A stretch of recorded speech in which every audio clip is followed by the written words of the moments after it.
100 metre লম্বা একটি train 6 সেকেন্ডে একটি পোস্টকে অতিক্রম করে। ট্রেনটি 150 মিটার লম্বা সেতুকে কত সময়ে অতিক্রম করবে?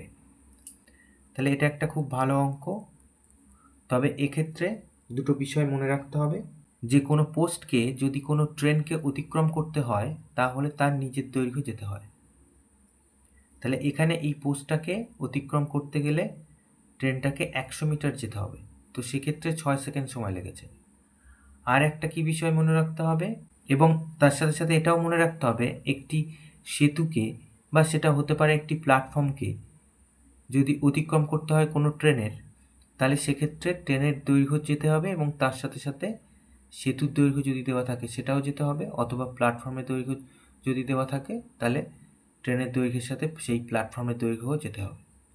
আর এখানে এই যে পোস্টকে আমরা অঙ্কে সাধারণত বিন্দু হিসাবে কল্পনা করব। তাহলে এবার 100 মিটার যেতে তাহলে 6 সেকেন্ড লাগে। তাহলে এদিকে লিখে দেই দূরত্ব আর এদিকে লিখে দেই সময়। তাহলে এই যে বলেছি ট্রেনটাকে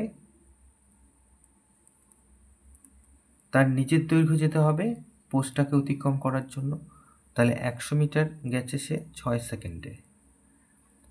আর যদি কোনো সেতুকে অতিক্রম করতে হয় তাহলে সেতুর দৈর্ঘ্য প্লাস ট্রেনের নিজের দৈর্ঘ্য যেতে হবে, তার মানে এখানে হবে 250 মিটার দৈর্ঘ্য। তাহলে এইটা কত সেকেন্ডে যাবে?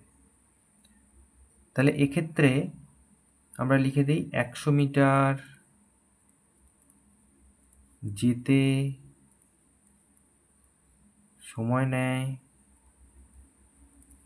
6 সেকেন্ড,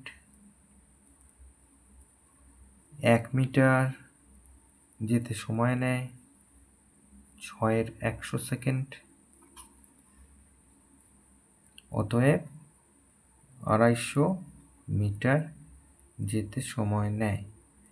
তাহলে 6/100 ইন্টু 250, এই যে এটা কেটে গেল, 5 5 25, 5 2 10, 2 1 2, 3 2 6, তার মানে 3 5 15 সেকেন্ড। তাহলে অতএব সেতুটিকে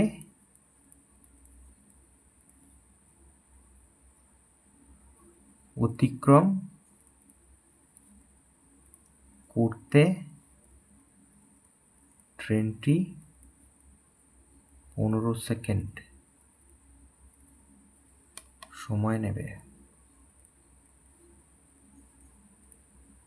এটা উত্তর।